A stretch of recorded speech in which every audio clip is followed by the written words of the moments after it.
Gel electrophoresis के बारे में अध्ययन करेंगे, जिसे पेज कहते हैं। पॉलीएक्रिलामाइड की जेल्स हम एक्रिलामाइड मोनोमर और बिस एक्रिलामाइड मोनोमर जो थोड़ी मात्रा में उपस्थित होता है उनको मिलाकर उनकी क्रॉस लिंकिंग करके पॉलीएक्रिलामाइड जेल्स बनाते हैं। एक्रिलामाइड और बिस एक्रिलामाइड का पॉलीमराइजेशन करने के लिए हमें अमोनियम परसल्फेट और एक बेस एन टेट्रामेथिलीन डायमीन, जिसे शॉर्ट में टेमेट कहते हैं, उसकी आवश्यकता होती है। ये पॉलीमराइजेशन की क्रिया जो है वो फ्री रेडिकल मैकेनिज्म के या कैटालिसिस के द्वारा होती है, और ये फ्री रेडिकल जो है अमोनियम परसल्फेट निर्मित करता है जब टेमेट उसके ऊपर कार्य करता है। टेमेट जो है वो अमोनियम परसल्फेट आयन को परसल्फेट आयन पे क्रिया करके फ्री रेडिकल निर्मित करता है। क्रिया इस प्रकार से H2O8 2- और टेमेट से ये इलेक्ट्रॉन तो सल्फेट बनेगा और ये फ्री रेडिकल सल्फेट का बनेगा। एक फ्री रेडिकल वो मॉलिक्यूल होता है जिसमें एक अयुग्मित इलेक्ट्रॉन उपस्थित होता है। यहाँ पे R के द्वारा हम फ्री रेडिकल को दर्शा रहे हैं और M जो है वो एक्रिलामाइड का मोनोमर है, और जब फ्री रेडिकल एक्रिलामाइड के मोनोमर से क्रिया करता है तो एक्रिलामाइड का मोनोमर फ्री रेडिकल में परिवर्तित हो जाता है। ये मोनोमर दूसरे एक्रिलामाइड के मोनोमर से क्रिया करके उसे फ्री रेडिकल में परिवर्तित कर देता है, और इस तरह से निरंतर क्रिया होती रहती है, जिससे लंबी श्रृंखला एक्रिलामाइड की बनती है।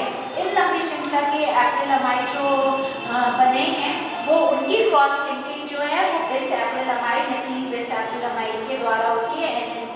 मेथिलीन बिस एक्रिलामाइड ये दोनों एक्रिलामाइड की श्रृंखलाओं को क्रॉस लिंक करता है और इस तरह से एक जाल जैसी संरचना बनती है जो कि क्रॉस लिंक्ड पॉलीएक्रिलामाइड जेल कहलाती है।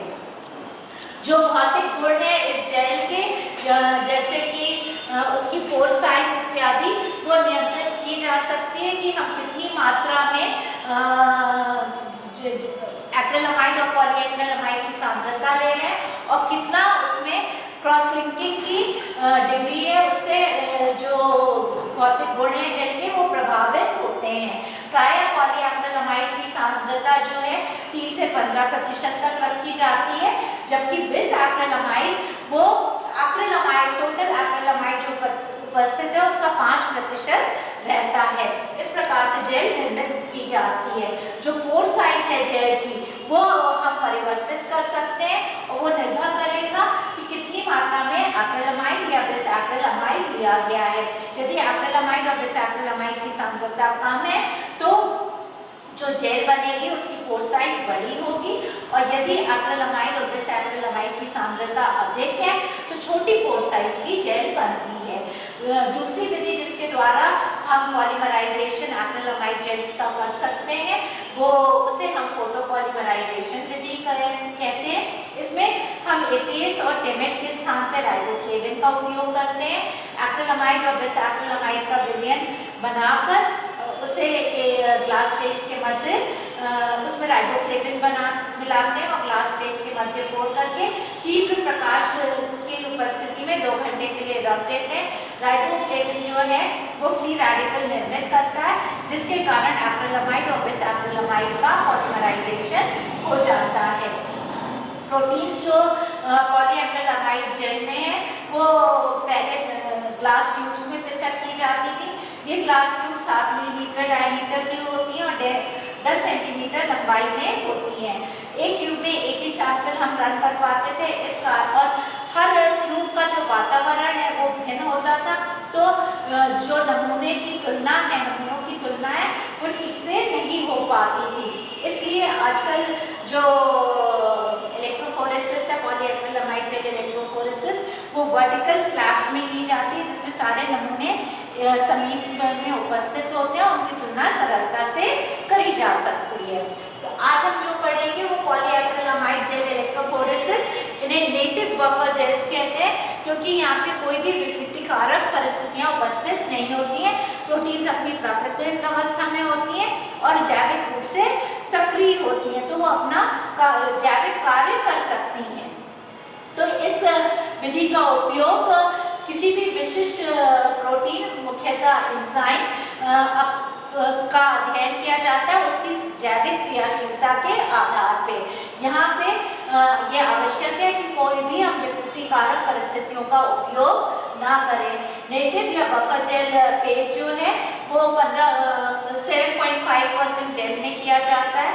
नेटिव जेल्स जो है वो 7.5% जेल होती है और इसमें एसडीएस अनुपस्थित होता है और प्रोटीन्स को विकृत नहीं किया जाता है और बिना विकृत की भी सामान्य प्राकृतिक प्रोटीन्स अपनी प्राकृतिक अवस्था में ही वेल्स में लोड की जाती हैं।